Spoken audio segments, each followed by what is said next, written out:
आखिर क्यों छिड़ गया सृष्टि के रचयिता भगवान ब्रह्मा और भगवान विष्णु के बीच युद्ध, और इसका परिणाम जानकर आप हैरान रह जाएंगे। आखिर भगवान शिव ने ब्रह्मा जी का 5वां मुख क्यों काट दिया, और ऐसा कौन सा भयानक श्राप दिया भगवान शिव ने ब्रह्मा जी को, जिसकी वजह से आज भी उनकी पूजा नहीं होती। तो चलिए जानते हैं इन सारे रहस्यों के बारे में आज के इस वीडियो में। दोस्तों कमेंट बॉक्स में हर हर महादेव लिखना न भूलें।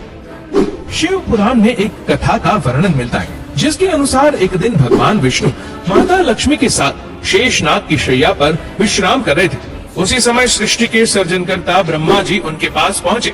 ध्यान में लीन होने के कारण भगवान विष्णु को ब्रह्मा जी के आगमन का पता नहीं चला और वो सोए ही रहे। ये देख ब्रह्मा जी क्रोधित हो उठे और विष्णु जी से बोले, मैं तुम्हारा स्वामी हूँ और मेरे आने के बाद भी तुम सोए हुए हो। विष्णु जी की आंखें खुल गई और ब्रह्मा जी के मुख से ऐसी बातें सुन उन्हें भी क्रोध आ गया, लेकिन फिर मन को शांत कर उन्होंने ब्रह्मा जी से कहा, हे प्रिय, आपका स्वागत है और आप किस बात को लेकर क्रोधित हो रहे? भगवान विष्णु की बातें सुनकर ब्रह्मा जी ने कहा, हे विष्णु, मैं जगत के साथ साथ तुम्हारा भी संरक्षक हूँ। पूरे जगत में मेरा सम्मान किया जाता है, तो फिर तुम मेरा अपमान कैसे कर सकते हो? तब विष्णु जी ने कहा कि हे ब्रह्मा, आप तो भली भांति जानते हो कि मेरे अंदर पूरा ब्रह्मांड समाहित है। तुम भी मेरे नाभि कमल से उत्पन्न हुए हो और मैं तुम्हारा पिता हूँ, इसीलिए तुम्हारे सभी कथन झूठे हैं। विष्णु जी के इतना कहते ही ब्रह्मा जी और भी क्रोधित हो उठे और खुद को श्रेष्ठ बताने लगे। कुछ देर तो दोनों के बीच श्रेष्ठ के लिए बहस हुई, लेकिन उसके बाद दोनों ने अपने शस्त्र निकाली और दोनों के बीच एक भयंकर युद्ध शुरू हो गया।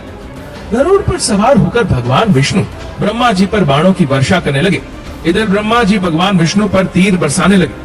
इस तरह दोनों के बीच भयंकर युद्ध छिड़ गया। ब्रह्मा जी पर अपने बाणों का कोई असर ना होता देख विष्णु जी ने ब्रह्मा जी पर महेश्वर अस्त्र से प्रहार किया, जिससे बचने के लिए ब्रह्मा जी ने पशुपतास्त्र चला दिया। दोनों अस्त्रों के टकराने से पूरा ब्रह्मांड कांप उठा, लेकिन इसके बाद दोनों के बीच युद्ध चलता रहा। युद्ध का कोई भी परिणाम ना निकलता देख सभी देवी देवता डर गए और स्वर्ग से कैलाश पर्वत पर भगवान शिव से मिलने जा पहुँचे।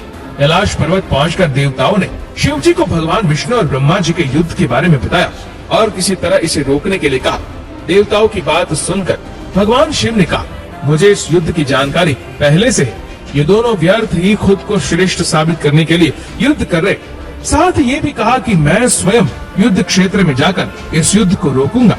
इसके बाद शिव जी युद्ध के मैदान की ओर चल दिए। वहाँ पहुंचकर भगवान शिव ने दोनों के बीच अग्नि के एक विशाल स्तंभ का रूप ले लिया।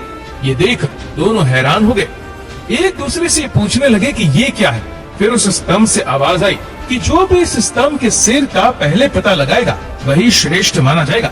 ये सुनकर दोनों स्तंभ के सिरे का पता लगाने निकल पड़े। विष्णु जी सुअर का रूप धारण कर जड़ को खोजने लगे और हंस रूप में ब्रह्मा जी ने ऊपरी सिरे को खोजना शुरू किया। कई वर्ष बीत गए, लेकिन ना तो विष्णु जी को उस अग्नि स्तंभ की जड़ मिली और ना ही ब्रह्मा जी को ऊपरी सिरा। अंत में विष्णु जी युद्ध के मैदान में वापस आ गए।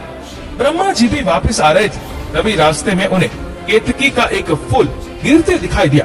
तो ब्रह्मा जी ने उस फूल से पूछा कि तुम कहाँ से गिर रहे हो और इसका ऊपरी सिरा कहाँ है? तब केतकी के फूल ने जवाब दिया कि मैं कई सालों से गिर ही रही हूँ, इसीलिए मैं यह नहीं जानती कि इसका शीर्ष कहाँ है। तब ब्रह्मा जी ने उससे ये कहा, अब मैं जैसा कहूँ तुम वैसा ही करना, मेरे साथ नीचे चलो और मैं जो भी विष्णु जी को बताऊंगा उसमें तुम मेरी गवाही देना। इतना कहकर ब्रह्मा जी केतकी के फूल के साथ युद्ध स्थल में पहुँचे। यहाँ विष्णु जी निराश बैठे थे। ब्रह्मा के पहुँचते ही विष्णु जी ने उनसे कहा कि मैं इसकी जड़ को नहीं खोज पाया। ये सुन ब्रह्मा जी खुश हो गए और उन्होंने विष्णु जी से कहा कि उन्होंने अग्निस्तंभ के ऊपरी सिरे को खोज लिया है और इस झूठी बात की गवाही केतकी के फूल ने भी दी। ब्रह्मा जी के इस झूठ से क्रोधित होकर भगवान शिव तुरंत अपने असली रूप में आ गए। भगवान शिव ने विष्णु जी से कहा कि मैं आपसे प्रसन्न हूँ, आपने श्रेष्ठ बनने के लिए झूठ का सहारा नहीं लिया, इसलिए आप भी मेरे जितने ही पूजनीय बनोगे। और ब्रह्मा जी को उनके अहंकार का दंड देने के लिए ब्रह्मा जी के उस मुख को काट दिया जिससे उन्होंने झूठ बोला था। तब से ब्रह्मा जी ने अपना 5वां मुख खो दिया। साथ ही भगवान शिव ने यह श्राप दिया कि आपको ना तो कोई सम्मानित करेगा और ना ही आपकी पूजा होगी। और तभी से केतकी के फूल को भी भगवान शिव ने अपने गले से त्याग दिया।